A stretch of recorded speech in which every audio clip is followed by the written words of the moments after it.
यदि आप चाहते हैं कि आपके जीवन में प्रकाश आए, तो आपको उस स्थान पर खड़े होने की ज़रूरत है जहाँ पर उसकी चमक जा रही है। नमस्ते दोस्तों, मेरा नाम है अखिलेश कुमार। एक बहुत छोटा गांव था, उसमें एक बहुत छोटा स्कूल था जो 5वीं क्लास तक का होता है, प्राथमिक विद्यालय। बरसात का दिन था। चौथी क्लास के अध्यापक अपने बच्चों को पढ़ा रहे थे, बारिश हो रही थी।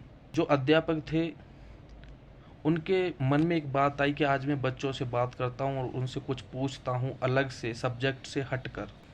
उनके मन में एक विचार आया और उन्होंने अपनी जेब से एक 100 रुपये का नोट निकाला और प्रत्येक बच्चे से पूछने लगे, बारी बारी से अपने पास बुलाकर, कि अगर तुम्हें ये 100 रुपये का नोट मिल जाए तो तुम इस 100 रुपये के नोट का क्या करोगे।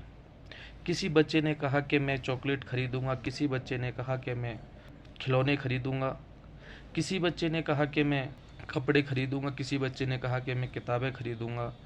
इस तरीके से सारे बच्चे जवाब दे रहे थे। अंतिम बेंच पर एक बच्चा बैठा था, बड़ा उदास था, बड़ा सीधा और सिंपल था। जब उस बच्चे की बारी आई, टीचर ने उसे अपने पास बुलाया।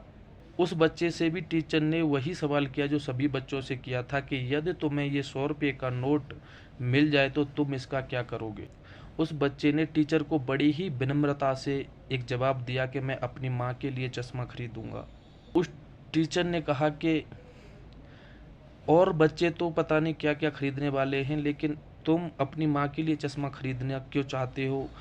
वो जो चश्मा तुम अपनी माँ को देना चाहते हो, वो चश्मा तो खरीद करके आपके पिताजी भी आपकी माँ को दे सकते हैं। उस बच्चे ने बड़े ही रुआंसे स्वर में कहा कि मेरे पिताजी नहीं हैं, मेरे पिताजी की मृत्यु हो चुकी है।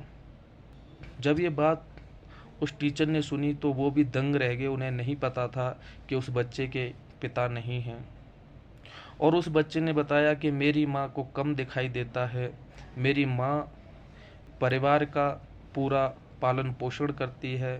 वो मेरी माँ पड़ोसियों के घर में झाड़ू पोंछा का काम करती है, साफ सफाई का काम करती है और उसे कम दिखाई देता है।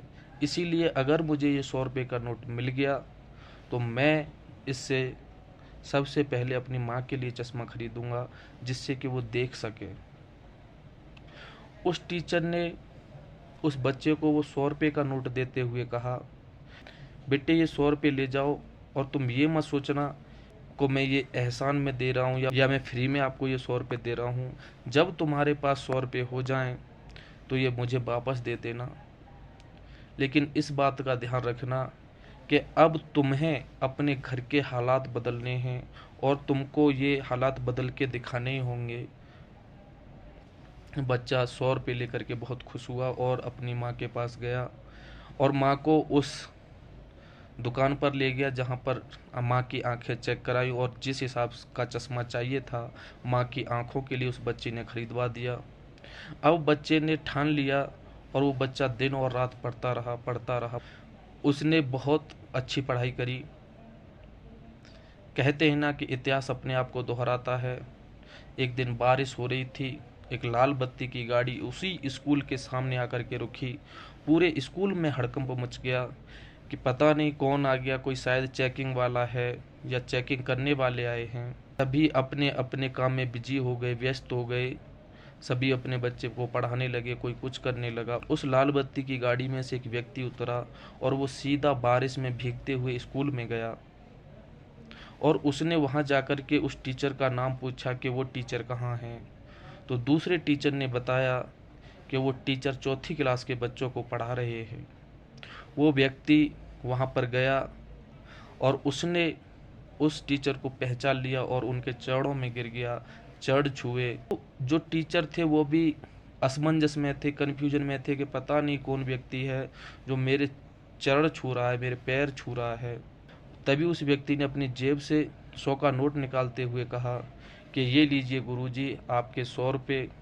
आज से 20 साल पहले आपने मुझे 100 रुपये दिए थे मेरी माँ की आंखों के चश्मे के लिए, और आपने देते वक्त कहा था कि जब मेरे पर 100 रुपये हो जाएं तो मैं उन्हें वापस दे दूं।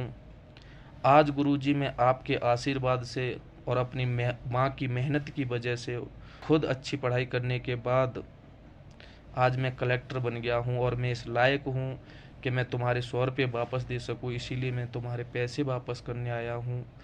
उस व्यक्ति ने साथ साथ में उस टीचर का बहुत बहुत धन्यवाद किया, थैंक यू किया, शुक्रिया किया। और साथ में कहा उस व्यक्ति ने कि गुरुजी, आप उस वक्त मेरी मदद नहीं करते तो शायद मेरी माँ की आंखों की रोशनी चली जाती, और वो जब काम नहीं कर पाती तो सारा काम मुझे करना पड़ता। उन्होंने मेरी पढ़ाई के लिए, मेरे उज्जवल भविष्य के लिए दिन और रात काफ़ी मेहनत की। मैंने भी अपनी माँ को निराश नहीं किया, मैंने भी काफ़ी मेहनत की, और आप सभी के आशीर्वाद से आज मैं कलेक्टर बन गया हूँ गुरुजी। और उस व्यक्ति की आंखों में आंसू थे, खुशी के आंसू थे। आप चाहें तो अपने हालात स्वयं बदल सकते हैं, आपके हालात कोई बदलने नहीं आएगा। जिस तरीके से उस बच्चे ने अपने हालात बदले दिन और रात मेहनत करके, पढ़ाई करके, इस तरीके से आप भी अपने हालात बदल सकते हैं, मेहनत करके, काम करके, अपने आप पर काम करके, खुद को बदल करके। यदि ऐसा कभी मौका मिले किसी की मदद करने का तो कभी मत छोड़िएगा। Thank you and very much.